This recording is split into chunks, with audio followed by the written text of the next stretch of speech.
हाँ, तो अब हम पढ़ेंगे data types in C language.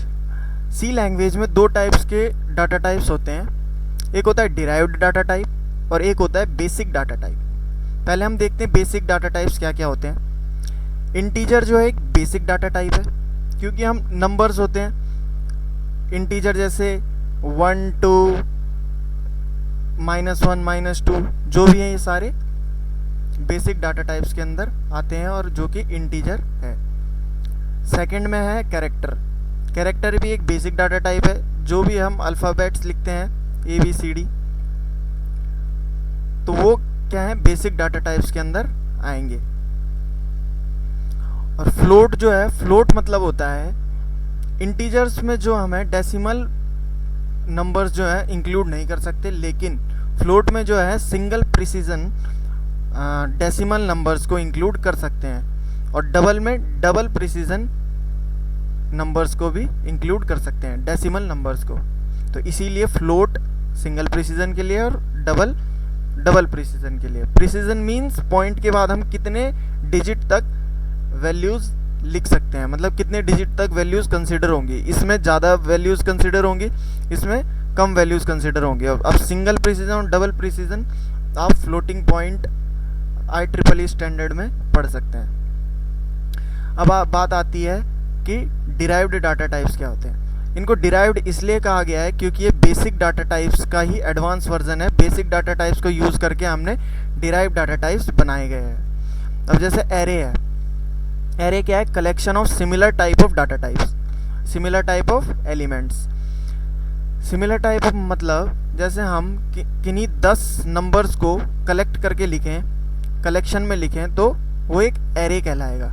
जैसे कोई नंबर है मेरे पास 1 2 3 4 5, जैसे मैं लिखता हूँ 1 2 3 4 5, एक कलेक्शन ऑफ 5 नंबर्स हैं, तो इसको हम क्या कहेंगे, एरेज ऑफ 5 इंटीजर। तो एरे क्या होता है, collection of similar type of data elements. हम ऐसे ही कैरेक्टर्स को भी लिख सकते थे, और A, B, C, D, ये भी क्या है, 4 कैरेक्टर्स का कलेक्शन। तो ये क्या है, बेसिक एलिमेंट्स है, बेसिक डाटा टाइप्स हैं, इनका कलेक्शन किया तो क्या बना, एक एरे बना। लेकिन ये सिमिलर डाटा टाइप्स के होने चाहिए, तभी इसको एरे कहेंगे। अब स्ट्रक्चर है, अब यहाँ लिमिटेशन क्या थी एरे में, एरे में लिमिटेशन थी कि हम similar type of data elements को कलेक्ट कर सकते थे, कलेक्शन को एरे कहते थे। लेकिन स्ट्रक्चर में लिमिटेशन नहीं है, हम किसी भी डाटा टाइप्स को, किसी भी बेसिक डाटा टाइप का कलेक्शन कर सकते हैं। जैसे मैं इंटीजर को भी लिख सकता हूँ स्ट्रक्चर के अंदर, कैरेक्टर को भी डिफाइन कर सकता हूँ, और फ्लोट को भी, और डबल को भी। किसी भी डाटा बेसिक डाटा टाइप्स को यूज़ कर सकता हूँ मैं स्ट्रक्चर के अंदर। अब पॉइंटर क्या है, पॉइंटर क्या है, एक एडवांस पॉइंटर बेसिक है, और पॉइंटर से ही एरे को हम समझ सकते हैं। जैसे पॉइंटर क्या है, पॉइंटर एक वेरिएबल है जो वैल्यू स्टोर नहीं करता, ये मेमोरी लोकेशन स्टोर करता है। कोई हमारे पास वैल्यू है, जैसे वेरिएबल है, मैंने लिखा इंट a। अब a क्या है, एक इंटीजर है जिसमें स्टोर क्या है, 5 सपोज। अब मैं इस इंटीजर को अगर किसी पॉइंटर में डालूं तो कैसे डाल सकता हूं मैं लिखूंगा इंट, और पॉइंटर को डिफाइन करने के लिए मेरे को स्टार ऑपरेटर का यूज़ होता है, इसको रेफरेंस ऑपरेटर कहते हैं। तो इसको मैं क्या करूँगा, एक पीप नाम का पॉइंटर बना लूँगा, और मैं इसको किसकी वैल्यू दे दूँगा, एड्रेस ऑपरेटर। इसको डी रेफरेंस ऑपरेटर कहते हैं, इसको रेफरेंस ऑपरेटर कहते हैं, उल्टा हो गया था, सॉरी। इसको डी रेफरेंस ऑपरेटर कहते हैं, इसको रेफरेंस ऑपरेटर कहते हैं, ठीक है। तो इसमें मैं a का एड्रेस डाल दूंगा, तो ये क्या कर रहा है, इंटीजर, एक इंटीजर नाम का मैंने पॉइंटर बनाया है जिसमें एक एड्रेस है किसका, a का। तो पॉइंटर्स क्या करते हैं, एड्रेस स्टोर करते हैं, किसका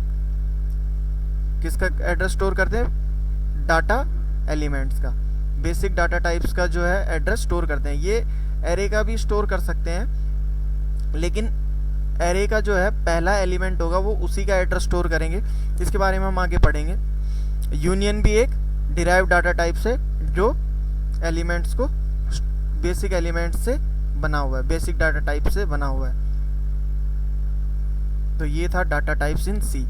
अब हम इन डाटा टाइप्स के आगे साइंड, सॉर्ट, इन सब का भी यूज़ कर सकते हैं, या आप गूगल पे जाके आराम से पढ़ सकते हैं, ये कुछ ज़्यादा हार्ड नहीं है। तो इसीलिए हम इस कोर्स में इनको यूज़ नहीं करेंगे, साइंड, अनसाइंड, शॉर्ट, तो इसीलिए मैं इस वीडियो में इसको नहीं पढ़ाऊँगा। आप गूगल पे जाके सर्च कर सकते हैं, बहुत ही ईजी है, पढ़ सकते हैं आप इसके बारे में। अब हम देखते हैं इन डाटा टाइप्स को स्टोर करने के लिए हमें कितनी मेमोरी की ज़रूरत पड़ती है। सबसे पहले बेसिक डाटा टाइप से शुरू करते हैं। इंटीजर जो डाटा टाइप है, इसको 4 बाइट्स लगते हैं स्टोर होने में। 4 बाइट्स मीन्स 4 इंटू 8, 4 8 जो 32 बिट्स। जो कैरेक्टर डाटा टाइप है, इसको 1 बाइट लगता है सिर्फ। 1 बाइट मीन्स 8 बिट्स। फ्लोट जो है, इसको भी 4 बाइट्स लगते हैं स्टोर होने में। और जो डबल है, इसको 8 बाइट्स लगते हैं स्टोर होने में। इसको 8 बाइट्स क्यों? इसमें इसकी जो रेंज है, वैल्यूज़ की रेंज है, इसमें ज़्यादा है। मीन्स इससे हम ज़्यादा इंटीजर्स को शो कर सकते हैं। फ्लोट में जो है हम कम वैल्यूज़ को स्टोर कर सकते हैं, बस इसमें क्या है, सिंगल प्रिसीजन। फ्लोट में जो है पॉइंट के बाद भी हम डेसिमल नंबर्स को भी हम इससे डेसिमल नंबर्स को स्टोर कर सकते हैं। कैरेक्टर जो है, हम इसमें कैरेक्टर्स को स्टोर कर सकते हैं, इसीलिए हमें सिर्फ 1 बाइट्स की ज़रूरत होती है। 1 बाइट की ज़रूरत होती है। 1 byte means 2 to the power 8। 2 to the power 8 कितना होता है? 128। तो 128 नंबर्स को हम स्टोर कर सकते हैं, लेकिन 127 ही होता है। 0 to 127 होता है, तो मतलब 128 हो गया टोटल में। इंटीजर जो है हम 4 बाइट होते हैं, तो इसीलिए हम 2⁻32 नंबर्स को स्टोर कर सकते हैं। लेकिन इसमें क्या होता है, ये 2's कॉम्प्लीमेंट में स्टोर करते हैं, तो इसीलिए आधे जो नंबर होते हैं वो नेगेटिव साइड चले जाते हैं और आधे नंबर जो है पॉजिटिव साइड चले जाते हैं। इसीलिए 2⁻32 टोटल जो नंबर है वो पॉजिटिव नहीं होते, आधे जो है नेगेटिव स्टोर होते हैं, आधे पॉजिटिव स्टोर होते हैं। तो ये था साइज बेसिक डाटा टाइप्स का। तो इसीलिए हमें वेरिएबल्स के पहले बेसिक डाटा टाइप्स का लिखने की ज़रूरत पड़ती है, क्योंकि कंपाइलर को ये पता लग जाएगा कि हमें इस वेरिएबल को कितनी मेमोरी एलोकेट करनी है। अब मेरे को अगर मैं कोई वेरिएबल लिखता हूँ, यहाँ मैंने जैसे लिखा हुआ है इंट ना लिखूँ मैं यहाँ, तो कंपाइलर को क्या पता है कि इस ए को मेरे को कितनी वैल्यू स्टोर करवानी है। समझ रहे हो? तो इसीलिए हमें डाटा टाइप्स की ज़रूरत है। अब बात आती है डिराइव्ड डाटा टाइप्स की। अब डिराइव्ड है मतलब ये बेसिक डाटा टाइप से ही बने हुए हैं, तो multiple of basic data types ही इनका साइज होगा।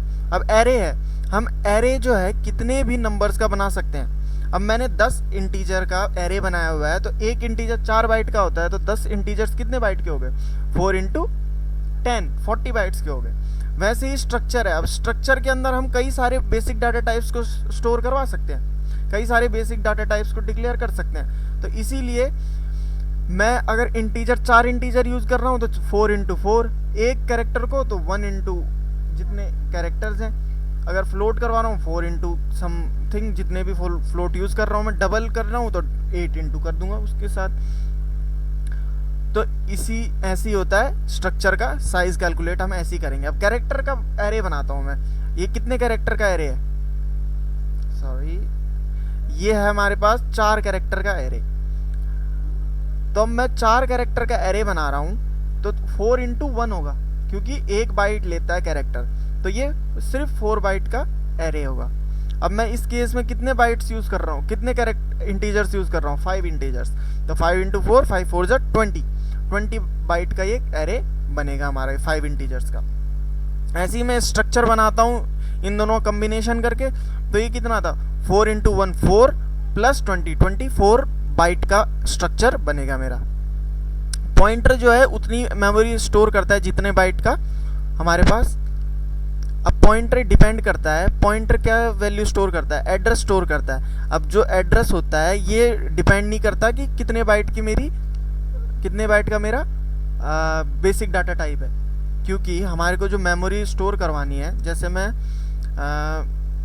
कोई मेमोरी लोकेशन है,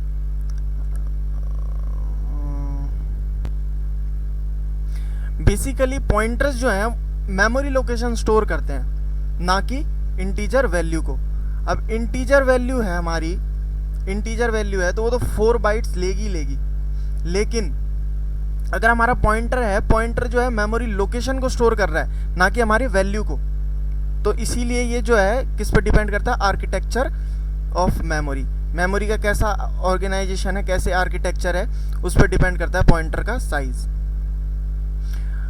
तो ये था हमारा डिराइव डाटा टाइप्स, कैसी मेमोरी स्टोर करते हैं। अब यूनियन में भी यही है, हम जो जो इसके अंदर स्टोर करवा रहे हैं, जो जो बेसिक डाटा टाइप, उसका मल्टीपल और ऐड करना है बस। तो ये था साइज ऑफ डाटा टाइप्स।